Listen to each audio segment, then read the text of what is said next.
Hey guys, and welcome back to Let's Play Twilight Princess. We've just shown Shad our ancient skybook, and he's marked a bunch of statues on our map.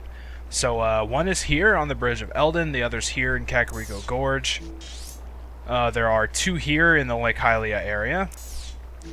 And there's one in South Faron Woods, and one in the Gerudo Mesa. So of course we're going to have to be making stops to all of them.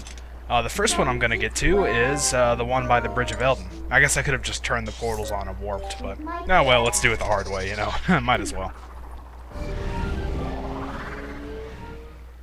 So also another thing that's interesting to note with these statues is that they're always paired along with a chest that you can get using the statue. Like it'll either contain an orange rupee or a piece of heart. So you definitely want to be on the lookout for those. This one is actually like probably the hardest one to find if you don't know where it is. The chest that I'm talking about there. So let's take out this archer firing at us here. There we go.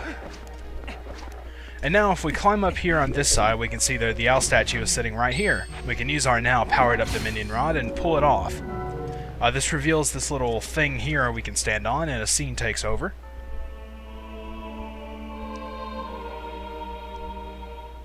And after examining that, you found one sky character. A missing part of the word in the ancient skybook has been restored. But there are still other missing characters. But you're still hungry. Okay, so in order to find the chest that's paired with this owl statue, we pretty much have to take this all the way to the other end of the bridge. The other ones are literally just like right next to it. So that's what I meant when I said that this one was probably the hardest one to find of the group. Because you gotta bring it all the way back down here.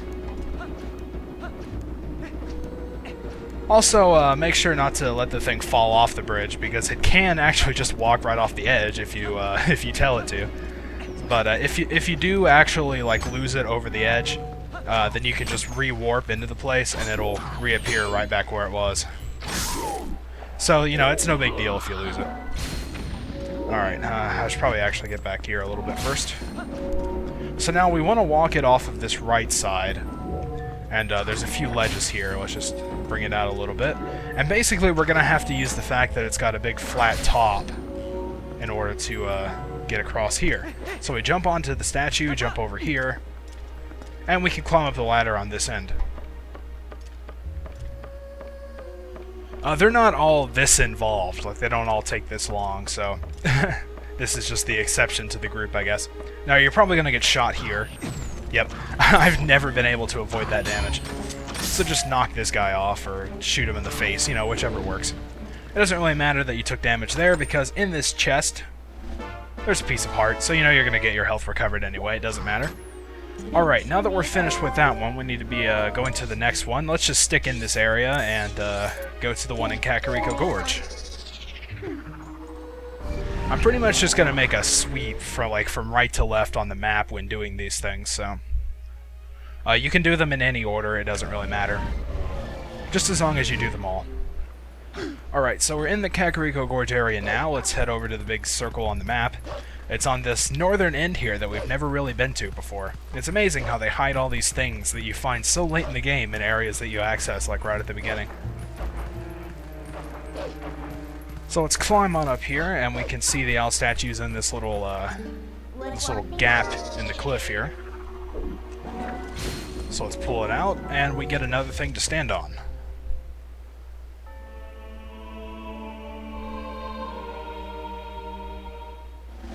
So there's our second sky character, and we still can't skip this text. We gotta sit through it. This one is actually a little bit tricky to get to the chest also. It's not like as long. It probably doesn't take as long as the first one did, but it's actually a little bit hard to position right. So first off, we've got to place the statue in that gap. I don't know if I'm going to make this or not. In fact, just to not waste time falling down, let's pull it back a little bit. There we go, that got it. And then once you get over here to the other side, we've got to grab the statue again and then walk across this way. Jump over the little gap, and we can place it right here in between this gap. So it seems to kind of work out, like it just almost automatically goes there whenever you walk across. So when you hop across those two gaps, you can open this chest on the end. And it contains 100 rupees, nothing special, but you might as well pick it up because it's free money. It's a lot of free money.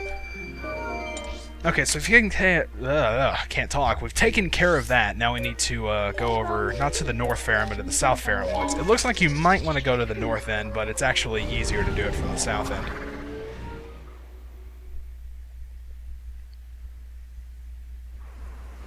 So we get to come back to Faron Woods again. Seems like we've been making quite a few trips here lately. This time it's to the south end, though. We don't usually get to come by this place anyway. We're usually on the north end, going to the Temple of Time or whatever. So we head through this tunnel here, and we get to visit our friend Koro again. Let's turn into a human. He's not going to see me from back there. What about here? Okay, what about here? There we go. That's so annoying. I wish it would just let you change whenever. Like, it'd be less realistic, I guess, but it'd be a lot less annoying. So, you say anything different? He's asleep. Oh, wow! Scary in there? Oh, it's you guy. Thanks for waking me up there. So, you need oil? For just 20 rupees? No thanks. Yeah, I've been to the Forest Temple.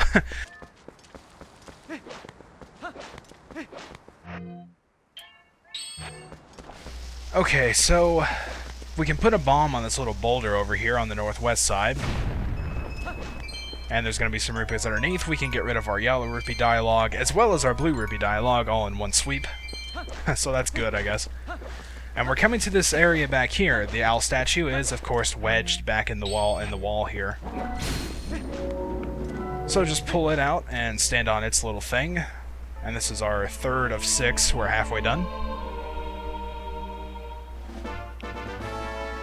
And we get to sit through this text again. So the place we need to put the owl statue here is actually pretty obvious. There's this big hole in the ground over here. We can just set it in, and we get this nice little cutscene, which seems to lead us up through the trees there. So of course, what we need to do is stand on this rock, turn into a wolf, and we can do some ninja jumps to get across. 1, 2, 3, 4, 5, 6, and 7. And now we get to go into this little secret area up here that we couldn't get to before. Mostly because we couldn't pull the owl statue out. If we could, we'd be able to sequence break pretty well through here. But opening this chest gives us another piece of heart. We've collected 5 pieces, formed a new heart container. So there should only be 5 pieces of heart left in the game. You know, we're going to get 2 more heart containers in the next 2 dungeons. And then just 5 more pieces of heart to fill up another life unit there. So we're going to be using this Castletown warp point a few times here. There's like, I think I'm going to have to be using it 3 different times in this little section.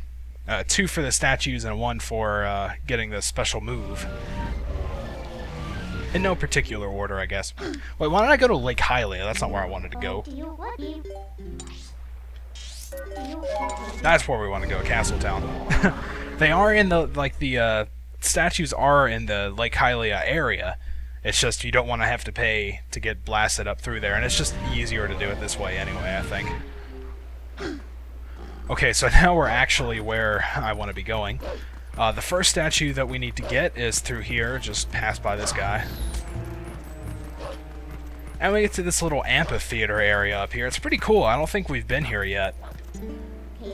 So this is a pretty neat little place. Don't know really what it would be used for, but well, whatever. I think there's another guy over here. I want to take care of him.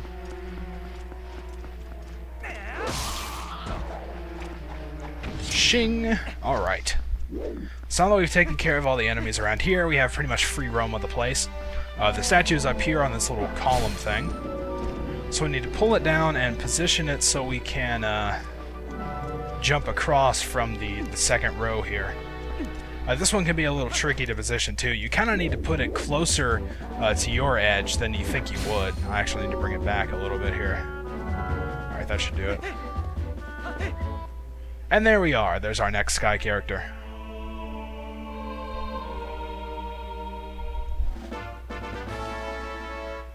Yeah, I'm missing part of the Ancient Sky book. We're still hungry. We get it.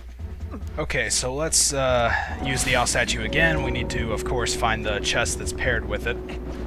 And it's just on the other side here. We need to do basically the same thing that we did in the last part there. So let's just move it close to that side. We can climb up and sort of just repeat the puzzle on this side. That might not be close enough. Let's bring it back just a hair. There we go. Yeah, that should do it. Whew. I always feel like I'm not going to make that jump. But there we are, there's our chest. Which contains 100 rupees. So we need to use the Castle Town Warp Point again, and let's not go to Lake Hylia this time.